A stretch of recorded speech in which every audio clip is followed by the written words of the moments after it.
నమస్కారాలు. నాతో పాటు విలేకరుల సమావేశంలో గౌరవ కార్పొరేటర్స్ బాల రమణారావు గారు, ఐలేందర్ యాదవ్ గారు,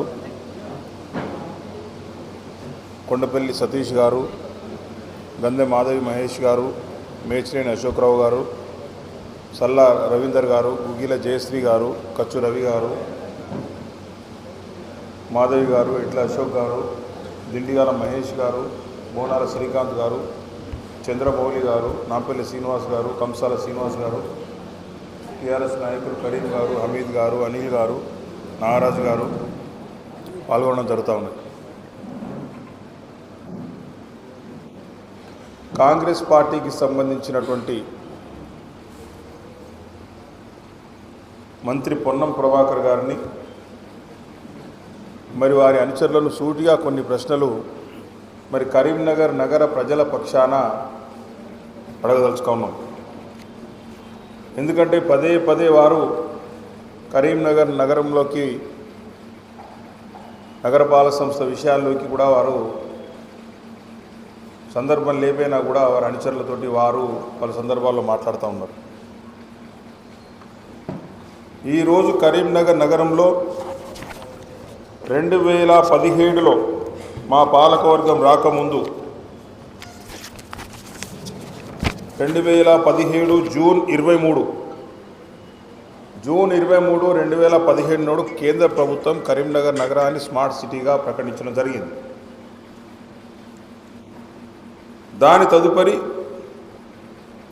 31 జూలై 2017 నాడు special purpose vehicle smart city కోసం మరి ఏర్పాటు చేయడం జరిగింది. స్పెషల్ పర్పస్ వెహికల్లో 10 మంది బోర్డ్ ఆఫ్ డైరెక్టర్స్ తోటి మరి బోర్డు కూడా కాన్స్టిట్యూట్ చేయడం జరిగింది. దానిలో మీకు అందరికీ కూడా సంబంధించిన లిస్టు కూడా మీకు ఇవ్వడం జరిగింది. స్మార్ట్ సిటీ బోర్డ్ ఆఫ్ డైరెక్టర్స్లో ఎవరు ఉంటారు, ఎవరు బాధ్యత ఏంది, ఎవరి పరిధి ఎంతవరకు అనేది కూడా క్లియర్గా ఇవ్వడం జరిగింది. ఈరోజు వరకు 765,62 రూపాయలు స్మార్ట్ సిటీ కార్పొరేషన్కి రావడం జరిగింది. ప్రభుత్వాల నుంచి రిలీజ్ కావడం జరిగింది 765,63 దానిలో మాకు వచ్చినాయి 735 కోట్ల రూపాయలు Karimnagar municipal corporation smart city corporation లిమిటెడ్కి రావడం జరిగింది. వచ్చిన 735 కోట్లలో 732 కోట్ల రూపాయలు మేము ఖర్చు చేయడం జరిగింది ఇప్పటికి వివిధ ప్రాజెక్టులకు. మొత్తం 47 ప్రాజెక్టులు తీసుకుంటే దానిలో కంప్లీట్ అయిన ప్రాజెక్టులు 25. ఆ 25 ప్రాజెక్టుల యొక్క విలువ 649,66,00,000. 25 ప్రాజెక్టులు కంప్లీట్ అయినాయి, వాటి విలువ 649,66,00,000. అండర్ ప్రోగ్రెస్లో ఉన్న ప్రాజెక్ట్స్ 20, వాటి విలువ 257,69,00,000.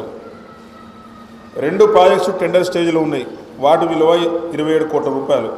టోటల్ స్మార్ట్ సిటీ కార్పొరేషన్ యొక్క బడ్జెట్ 934 కోట్ల రూపాయలు. దీనిలో కేంద్రము రాష్ట్రము ఈక్వల్ షేరింగ్ తోటి ఈ ఫండింగ్ రావాల్సింది. మేము మా పాలకవర్గం ప్రమాణ స్వీకారం చేసే వరకు జనవరి 2029 వరకు కేవలం 25 లక్షల రూపాయల పని మాత్రమే జరిగింది. 25 లక్షల రూపాయల పని మాత్రమే జరిగింది. 2017లో స్మార్ట్ సిటీ వస్తే 2020 వరకు 2017 జూన్లో వచ్చి 2017 జూలైలో smart city special purpose vehicle ప్రారంభించబడ్డా కూడా 2.5 సంవత్సరాల కాల వ్యవధిలో 20 లక్షల రూపాయల పని మాత్రమే జరిగింది. మరి మా పాలకవర్గం వచ్చిన తర్వాత మా పాలకవర్గ సభ్యుల సహకారంతో, అధికారుల సహకారంతో, అప్పుడున్న కలెక్టర్స్ కావచ్చు, అప్పుడున్న కమిషనర్లు కావచ్చు, అందరి సహకారంతో ఇప్పటి వరకు దాదాపుగా 740 కోట్ల రూపాయలు ఖర్చు చేసినాం. 32 కోట్లు ఖర్చు చేసినాం. ఇంకా ప్రాజెక్ట్స్ ప్రోగ్రెస్లో ఉన్నాయి. దీని ప్రగతికి నిదర్శనమా కాదా మరి పొన్నం ప్రభాకర్ గారు, వారి అనుచరులు, వారి తాబేదారులు చెప్పాలి. ఎవరైతే ఏమాత్రం సమస్యల మీద అవగాహన లేని వ్యక్తులు మాట్లాడుతూ ఉన్నారు, వారు చెప్పాల్సిన అవసరం ఉంది. ఇప్పుడు మరి ఇంకో విషయం కూడా మాట్లాడుతూ ఉన్నారు. మరి పొన్నం ప్రభాకర్ గారు చాలా కంటగింపుగా ఉంది. అరే నన్ను కలవలేదు, బండి సంజయ్ గారిని కలిసి పాలకవర్గం అని మాట్లాడుతూ ఉన్నాడు. బరాబర్ కలుస్తాం బండి సంజయ్ గారిని. కారణం చెప్తే దానికి కూడా 2019 నుంచి 2024 వరకు ఆయన ఎంపీగా పనిచేసిండు. ఆ కాలంలో కరీంనగర్ స్మార్ట్ సిటీకి 400 కోట్ల రూపాయల కేంద్ర నిధులు తీసుకురావడంలో బండి సంజయ్ గారి పాత్ర ఉన్నది. ఈరోజు అభివృద్ధి జరిగిందంటే బండి సంజయ్ గారి పాత్ర ఉన్నది. అమృత్ 1 and 2లో కూడా మరి వారు నిధులు తీసుకొచ్చింది కేంద్ర ప్రభుత్వం ద్వారా. చాలా సమస్యలు ఉన్నటువంటి రైల్వే ఓవర్ బ్రిడ్జ్కి సంబంధించి తీగలగుట్టపల్లి ఆర్ఓబికి సంబంధించి నిధులు తీసుకొచ్చిండ్రు. మళ్ళీ గెలిచిండ్రు, మంత్రి అయిన కాబట్టి మాకు పాలకవర్గం అందరం పోయినాం. మళ్ళీ కరీంనగర్ డెవలప్మెంట్కు మరి నిధులు ఇవ్వాలని కోరినాం, తప్పు లేదు. కమలాకర్ గారు, వినోద్ కుమార్ గారి సహకారంతో 2019 నుంచి 2023 వరకు కూడా 347 కోట్ల సీఎం అసూరెన్స్ నిధులు వచ్చిన మంత్రిగా తీసుకొచ్చిన్నాడు. రాష్ట్ర మంత్రిగా 347 కోట్ల సీఎం అసూరెన్స్ నిధులు వినోద్ కుమార్ గారు, గంగుల కమలాకర్ కలిసి తీసుకొచ్చిండ్రు. అమృత్ 1 and 2లో రాష్ట్ర వాటా విడుదల చేయించిండ్రు. 200 కోట్ల రూపాయలు కరీంనగర్ నగరంలో R&B రోడ్స్కు సంబంధించి నిధులు తీసుకొచ్చిండ్రు గంగుల కమలాకర్ గారు, వినోద్ కుమార్ గారు. 300 కోట్లు స్టేట్ గవర్నమెంట్ నుంచి స్మార్ట్ సిటీ మ్యాచింగ్ గ్రాంట్ తీసుకొచ్చిండ్రు. తప్పకుండా కూడా వారికి అన్ని రకాలుగా కూడా అండదండలు ఉన్నాము. మరి పొన్నం ప్రభాకర్ నువ్వు 8 మాసాలైంది మంత్రిగా నియమితులై 8 మాసాల్లో ఒక్క నయా పైసా, ఒక్క రూపాయి అయినా కరీంనగర్ నగరపాలక సంస్థకు తీసుకొచ్చిన వాడిని సూటిగా ప్రశ్నిస్తా ఉన్నా. ఒక్క రూపాయి, ఒక నయా పైసా కరీంనగర్ నగరపాలకు తీసుకురానటువంటి చాతగాని మంత్రివి నువ్వు మాట్లాడుతూ ఉన్నావు. ఈరోజు కరీంనగర్లో మీరు మాట్లాడుతూ ఉన్నావు చాలా విషయాల్లో. సునీల్ రావు గారు పాలకవర్గంపై విజిలెన్స్ విచారణకు భయపడి బండి సంజయ్ గారిని కలిసి, కనీసం ఇంగిత జ్ఞానం ఉండాలి కాంగ్రెస్ పార్టీ నాయకులకు, పొన్నం ప్రభాకర్ మోచేతిని లాగే నాయకులకు. విజిలెన్స్ అనేది ఎవరి కంట్రోల్ ఉంటుంది? రాష్ట్ర ప్రభుత్వం కంట్రోల్లో ఉంటుంది. నేను ఓపెన్గా ఛాలెంజ్ చేస్తా ఉన్నా పొన్నం ప్రభాకర్ అండ్ టీంకు, నువ్వు విజిలెన్స్ విచారణ చేసుకుంటావా, ఇంకేదైనా విచారణ చేసుకుంటావా, నువ్వు సిబిఐతో చేయిస్తావా, ఈడీతో చేయిస్తావా, ఎవరితో విచారణ చేయించినా మేము సిద్ధంగా ఉన్నామని ఛాలెంజ్ చేస్తా ఉన్నా. కరీంనగర్ నగరపాలక సంస్థలో గత 4.5 సంవత్సరాల్లో జరిగిన అభివృద్ధి కార్యక్రమాల మీద ఇలాంటి విచారణకైనా మేము సిద్ధం. దమ్ముంటే చేయించుకోను. నీ ఊకదంపుడు పాటలకు, ఉడుతో ఊపులకు ఎవడు భయపెట్టడం లేడు ఇక్కడ. పొన్నం ప్రభాకర్, నువ్వు మర్యాద గురించి మాట్లాడుతూ ఉన్నావు. కరీంనగర్ కార్పొరేషన్కి సంబంధించి రివ్యూ మీటింగ్ పెట్టి కనీసం మేరకు కార్పొరేటర్స్కు ఎవరికి కూడా ఇన్ఫర్మేషన్ ఇవ్వకుండా మీటింగ్ పెట్టినటువంటి ఘనమైన చరిత్ర నీది. నీకు ఏం హక్కు ఉంది? నువ్వు పాటించిన మర్యాద ఇదా నువ్వు చేసేది? 6 మాసాలు ఒక్క మాట కూడా మాట్లాడలే పొన్నం ప్రభాకర్ మీద ప్రభుత్వం వచ్చిన తర్వాత. చూస్తూ ఉన్నాం, ఎవరైనా నిధులు తెస్తారు కావచ్చు, కరీంనగర్కి ఏమైనా డెవలప్మెంట్ చేస్తారు కావచ్చు. 6.5 మాసాలు మేము వెయిట్ చేస్తూ ఉంటే మాకు తగిన సమాచారం లేకుండా కరీంనగర్ నగరపాలక సంస్థ కార్పొరేషన్ మీద రివ్యూ మీటింగ్ పెడతావు. మేయర్కు సమాచారం ఉండదు, మా కార్పొరేటర్లకు సమాచారం ఉండదు. నీకు ఏం సంబంధం ఉందని పెట్టు. పెడితే మాకెందుకు సమాచారం వీళ్ళు ఫస్ట్ సమాధానం చెప్పాల్సిన బాధ్యత నీ మీద ఉన్నది. నీకుండొచ్చు కరీంనగర్ ప్రజల మీద కక్ష, కసి ఉండొచ్చు, దానికి మేమేం చేయలేం. కరీంనగర్ అభివృద్ధి కోసం ఎవరినైనా కలుస్తాం మేము. కరీంనగర్ నగరపాలక సంస్థలో అభివృద్ధి కార్యక్రమాల కోసం ఎవరి దగ్గరికైనా వెళ్తాం మేము. మా బాధ్యత అది. ప్రజలు మమ్మల్ని ఎన్నుకున్నారు కార్పొరేటర్గా, మేయర్గా మమ్మల్ని. ఆ బాధ్యత నెరవేర్చేటువంటి అవసరం మా మీద ఉన్నది. ఒక్క రూపాయి తీసుకురా, 7 మాసాలు అవుతుంది, రివ్యూ మీటింగ్ పెడతావు. మరి రివ్యూ మీటింగ్ పెట్టి నెల అయింది, ఇప్పటికి ఏమైనా తెచ్చినావు? మరి రివ్యూ మీటింగ్ పెట్టి రేపటికి నెల, మరి ఏమైనా తీసుకొచ్చినావా రివ్యూ మీటింగ్ తర్వాత? అది లేదు.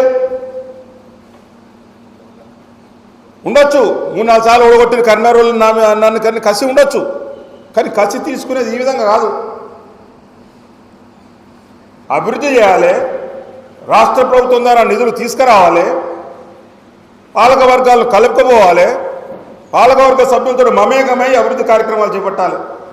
గతంలో ఉన్న మంత్రులు అయితే ఆ విధంగానే చేసిరు. మరి మా కమలాకర్ కావచ్చు, మా వినోద్ కుమార్ గారు కావచ్చు, అట్లే చేసిరు. బండి సంజయ్ గారు 4.5 సంవత్సరాలు ఎంపీగా ఉండి ఒక్కో రోజు కూడా ప్రతిసారి కూడా మాకు మున్సిపల్ కార్పొరేషన్కి సహకారం అందించిండు. అదే నమ్మకంతో మళ్ళా మొన్న వేయడం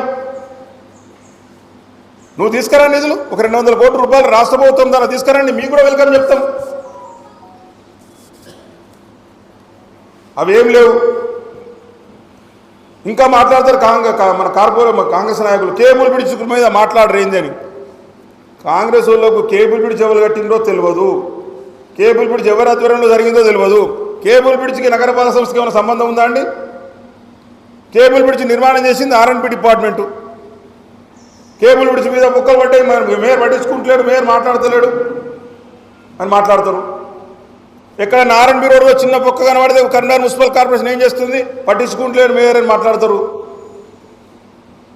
కొత్త బిచ్చగాడు పొద్దున్నట్టున్నది వాళ్ళ పరిస్థితి. కనీస పరిజ్ఞానం లేకుండా విమర్శలు చేస్తూ ఉన్నారు. నేను పొన్న ప్రభాకర్ గారిని సూటిగా ప్రశ్నిస్తూ ఉన్నా. గత ప్రభుత్వం పట్టణ ప్రగతి కింద ప్రతి మాసం నిధులు ఇస్తూ ఉండే నగరంలో వివిధ పనుల గురించి. మరి ₹1 నిధులు వస్తే పట్టణ ప్రగతి కింద కనీసం ఆ నిధులు తెప్పించే ప్రయత్నం చేయండి. ఇంకొకటి చెప్తున్న కాంగ్రెస్ పార్టీ నాయకులు 2009 నుంచి 2014 ఒకసారి మీకు గుర్తు తెచ్చుకోండి. 2009 నుంచి 2014 వరకు కూడా పొన్నం ప్రభాకర్ గారు ఎంపీగా ఉన్నారు. ఒక్క నాయకునికి పదవి ఇచ్చిన చరిత్ర లేదు. ఒక్క నాయకుని కూడా సేమ్ రిపీట్ అవుతుంది. జాగ్రత్త పడండి. ఇప్పటికైనా వాళ్ళ అన్నలకు తప్పితే ఎవరికి ఇప్పించే ప్రయత్నం చేయడం ఆయన. ఇప్పటికే వచ్చింది ఒక అన్నకు, ఇంకో అన్న కూడా పదవి వచ్చినట్టు, ఇద్దరికి వచ్చినట్టు అనిపిస్తుంది ఇప్పటికే 6 నెలల లోపల. ఆ విధంగా ఎవరిని కూడా ఎదగనియనటువంటి వ్యక్తి ఏమని వస్తే ప్రతి ఒక్కరిని అలుగుతాడు, దేవుళ్ళ మీద అలుగుతాడు. ఎందుకంటే మేము కూడా చాలా మాట్లాడవచ్చు. మరి ఏ మంత్రి మీద రాని ఆరోపణలు పొన్నం మీద వస్తున్నాయి? ఏ మంత్రి మీద వస్తున్నాయి మరి ఆరోపణలు? మరి పొన్నం ప్రభాకర్ మీద ఆరోపణలు వస్తున్నాయి. మరి దీని ఇంకేందో అర్థమవుతలేదు. చాలా విషయాలు వస్తున్నాయి. అందరూ మాట్లాడుకుంటూ ఉన్నారు. ఇంకా కూడా నా గురువు నా రాజకీయ గురువు అని చొక్కారావు గారు చెప్తారు. మరి చొక్కారావు ఓడగొట్టిన వాళ్ళకు, చొక్కారావు కొడుకు ఓడగొట్టిన వాళ్ళకు మన ఎంపీ టికెట్ ఇచ్చిండ్రు. మరి దీనికి అర్థమైందో మరి. ఇవన్నీ కూడా మాట్లాడాలంటే చాలా ఉన్నాయి. అయినా మేము 6.5 మాసాలు ఒక్కరోజు కూడా మాట్లాడలేదు పొన్నం ప్రభాకర్ గారి మీద. మీరే మాకు సమాచారం లేకుండా మా పాలకవర్గ సభ్యులకు సమాచారం కరీంనగర్ కార్పొరేషన్ రివ్యూ పెట్టేది మీరు. మేము దానికి ప్రతిఘటిస్తే మా మీద రకరకాల ఆరోపణలు చేసుకోండి. ఏ విచారణకైనా మేము సిద్ధంగా ఉన్నాము. మా 10 మంది డైరెక్టర్స్ ఉన్నారు. స్మార్ట్ సిటీ బోర్డు కార్పొరేషన్లో 10 మంది డైరెక్టర్స్ ఉన్నారు. 10 మందిలో నేను ఒక డైరెక్టర్ను. నువ్వు విచారణ జరిపించుకో, ఏం బాధలేదు. నీ ఆరోపణలన్నీ కూడా అసత్యాలని తేలిపోతే మాకు కూడా మంచిదే. మేము సిద్ధంగా ఉన్నాం. మరి నీ మీద వచ్చే ఆరోపణల గురించి కూడా ఆలోచన చేసుకో మరి. కాబట్టి ఎప్పటికైనా ఎవరిని చులకన చేసి, ఎవరిని తక్కువ చేసి, ఎవరిని కించపరిచే పద్ధతులు మానుకోండి. మేము కూడా ప్రజలతో ఎన్నుకోబడ్డాం. కార్పొరేటర్లు చిన్నోళ్ళమే కావచ్చు. కార్పొరేటర్ అంటే చూస్తే చాలా చులకన, చిన్నోళ్ళమే కావచ్చు. కానీ ప్రజలతోనే ఎన్నుకోబడ్డోళ్ళం, ప్రజల కోసమే పనిచేసేవాళ్ళం మేము కూడా. కాబట్టి దయచేసి ఇప్పటికైనా మీ పద్ధతులు మార్చుకొని కరీంనగర్కు నిధులు తీసుకురండి, కరీంనగర్ అభివృద్ధి చేయండి. తప్పకుండా వెల్కమ్ చేస్తాం.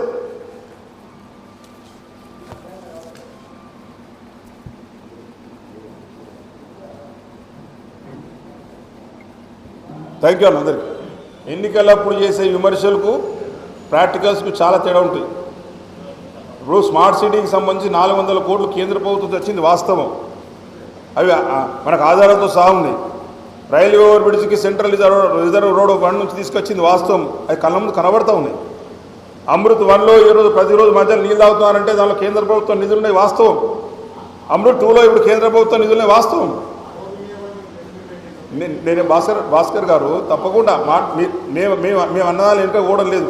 రాజకీయాల్లో ఎన్నికలప్పుడు రకరకాల విమర్శలు చేస్తాం. ఆ విమర్శల్లో భాగంగా చేసినాం. అభివృద్ధిలో మాత్రం పూర్తి స్థాయిలో కరీంనగర్ నగరపాలక సంస్థకు సహకరించింది. నేను చెప్తున్నా కదా, నిధులు వచ్చినాయని చెప్తున్నా కదా.